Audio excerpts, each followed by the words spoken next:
Hello dear learners, I am Hilola and today I am going to share with you relevant information about job interview. As we know, many students and as well as learners have difficulties in job interview, and so today is our lesson dedicated to the tricky tips about job interview, how to be and how to act, and some useful questions and expected questions. So this information will be shared with you today. Assalomu alaykum hurmatli tomoshabinlar. Demak, bugungi darsimizda sizlar bilan biz ishda bo'ladigan suhbat mavzusida juda ham ajoyib maslahatlarni hamda misollarni, sizni kutayotgan savollar haqida bo'lishmoqchimiz. Ma'lumki, bizga ko'plab talabalar ishda sodir bo'ladigan suhbatdan o'tishda, nafaqat talabalar, balki ingliz tili o'rganuvchilarida birozgina qiyinchiliklar sodir bo'ladi. Shunday ekan, bugungi darsimizda biz ushbu qiyinchiliklardan hamda tushunmovchiliklardan xolis bo'lish maqsadida sizlarga ajoyib maslahatlarni bo'lishamiz. So, what is job interview? First of all, job interview it is a process where one person is the interviewer and another is interviewee. So look at the, now I want to focus your attention on the monitor. So a job interview can often make or break your chances of getting your dream job. So there are several things that you can do in an interview to increase the possibility of your success. So first of all, believe in yourself and feel free wherever you are. Okay, so what we should do and what we should have to have successful job interview. Competence. So competence means here you have knowledge and skills.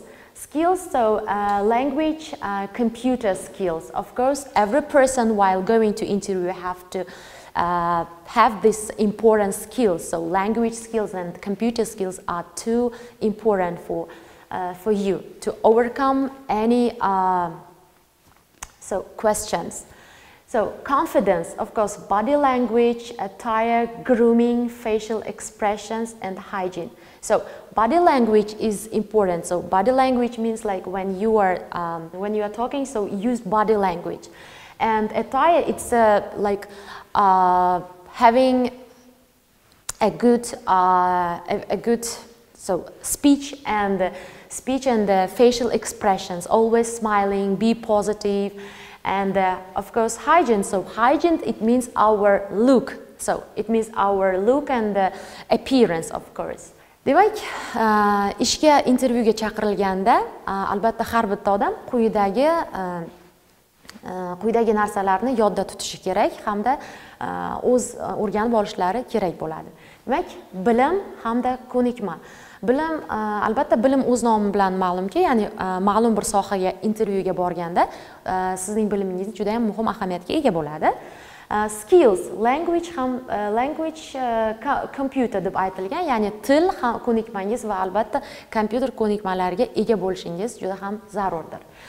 Keyingisi confidence, ya'ni o'zingizga ishonch. Bu nimalarni o'z ichiga oladi? Body language, ya'ni body language ni biz to'g'ridan-to'g'ri tarjima qiladigan bo'lsak, bu tana, ya'ni qo'llarning ishlatilishi hamda yuzning, ya'ni ba'zi bir joylarda kulib va ba'zi bir joylarda esa o'sha kerakli birikmalarni ishlata olish hamda shuningdek o'sha ya'ni yuz ko'rinishimiz, hygiene, shuningdek hygiene esa bizning ko'rinishimizni hamda kiyinish madaniyatlarimizni anglatadi.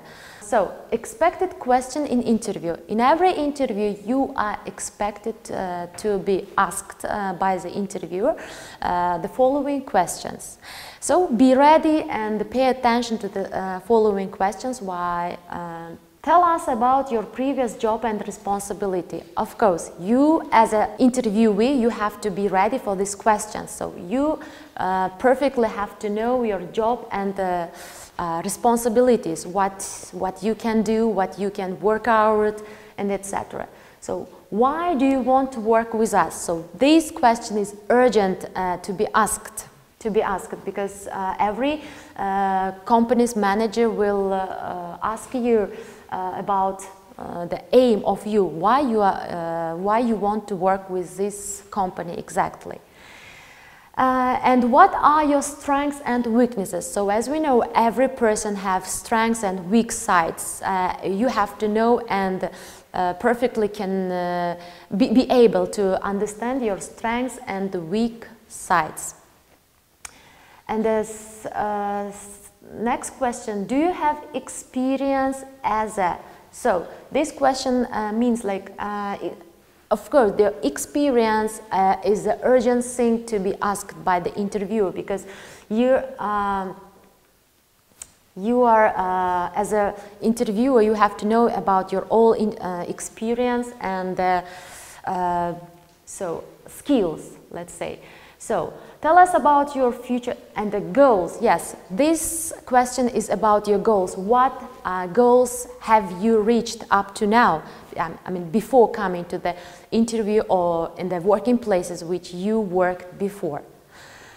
Demak, ushbu slaydda shu narsa tushuntirib o'tilganki, ya'ni ishga kirishda chaqirilishga o'sha suhbatda siz albatta quyidagi savollar sizdan albatta so'raladi.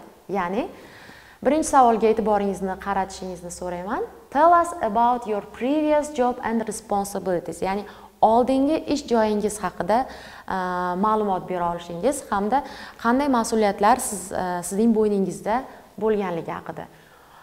Why do you want to work with us?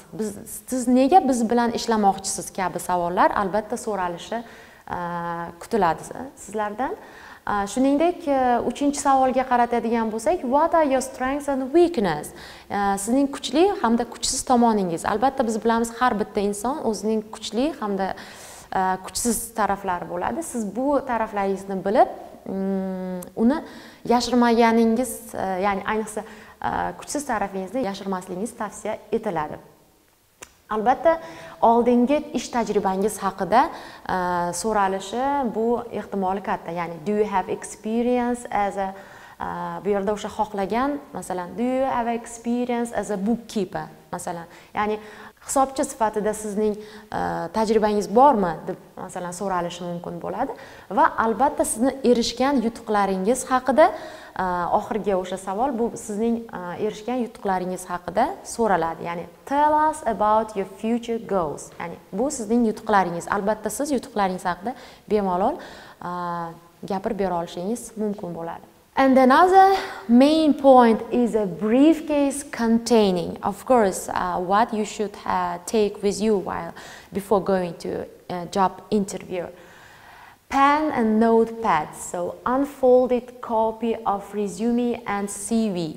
Of course, so this point is should be sent before you're coming to the interview. And the last one, file folder with your credentials. So file folder with your credential is all information included to the job interview. Bu slaydimiz shu narsani tushuntirib o'tadiki, ya'ni intervyuga kelishda siz nimalarni o'zingiz bilan olib olishingiz kerak. Albatta, yozib olish uchun kerakli ma'lumotlarni yozib olishingiz, qayd etishingiz uchun, ya'ni qaydnoma hamda o'sha qayd daftarchasi va ruchka bo'lishi kerak. Albatta siz rezyume, o'zingizning rezyumingiz bo'lishi kerak. Lekin ko'plab hollarda rezyume intervyuga chaqirishdan oldin hujjat sifatida yuborilgan bo'ladi. Va albatta bu esa o'sha file folder with your credentials, ya'ni o'sha oldingi siz haqingizdagi diplomingiz hamda boshqa hujjatlaringizning to'planmasi hisoblanadi. Recommendations. Yes, so the following recommendations will be useful for you to know for your note, and we'll hope that you will find them useful. So show up a little early. Show up a little early. Always come early in order to manage your time and show your responsibility. And be positive when handling rejections. So even if you are rejected, so in case of being rejected, I mean, be always positive and stay always like smiling. And always leave good impressions. It's too important. Ask only the thoughtful question. In case of arising any questions, just think about your questions, so whether you have to ask it or not. Overcome your speech and anxiety. So it means that you have to, personally, you have to manage your stress and overcome your exciting moments. And of course, so about the salaries, the last question is about your salary. While the questions comes to this, always it's still remaining controversial to ask it or not to ask. Ushbu slaydda esa quyidagi tavsiyalar sizga keltirib o'tilgan. Demak, birinchisi, show up a little early. Mo'ljallangan vaqtdan ertaroq keling. Bu sizning qanchalik mas'uliyatli ekanligingizni bildiradi. Ikkinchisi, be positive when handling rejections. Mabodo rad javobini olgan taqdiringizda ham bu narsani har doim yaxshilikka yoying, ya'ni ruhan tushmang. Leave good impressions. Har doim yaxshi taassurotlar qoldiring. Va albatta, ask only the thoughtful questions. Ya'ni mabodo sizda biror bir savol tug'ilib qolsa, bu narsani yaxshilab o'ylab so'rashingiz tavsiya qilinadi. So overcome your speech anxiety, ya'ni nutqdagi bo'lgan kamchiliklaringizni yengish tavsiya etiladi. Va oxirgi savol esa money to ask or not to ask. Ya'ni bu o'zingizni albatta har bir inson ish suhbatiga kelganda oxirgi savol, ya'ni maosh haqida qiziqish yoki qiziqmaslik, ya'ni uni so'rash yoki so'rarmaslik haligacha biroz noqulay savolligicha qolmoqda. Demak, so some more tips. Know your strengths. Of course, every employer seeks for a good worker for this position, and that's why always for any manager or employee, it's interesting to know about your interests, good points. Of course, always be able to demonstrate your good sides and strengths, of course. So next is think about your weakness you have overcome. As we know, every person have his weak sides, and that's the favorite question of any employer. So what's your biggest weakness? So you have to, what's your biggest weakness? So you have to identify something you have struggled in the past and deal with. So, demak, qadrli o'rganuvchilar, bu slaydimizda shu narsani tushuntirib o'tish kerakki, know your strengths. O'zingizni kuchli taraflaringizni bilishingiz kerak. Albatta, har bitta korxona rahbari bu demak, o'sha ma'lum bir joy uchun yaxshi ishchi qidirishni va yaxshi ishchi olishni afzal ko'radi. Shu yuzasidan sizlarning yaxshi taraflaringizni, ya'ni kuchli taraflaringizni bilish yuzasidan ham savollar berishi tabiiy holdir. Har doim siz o'zingizni kuchli tarafingizni namoyish eta olishingiz kerak. Keyingisi esa think about the weakness you have overcome.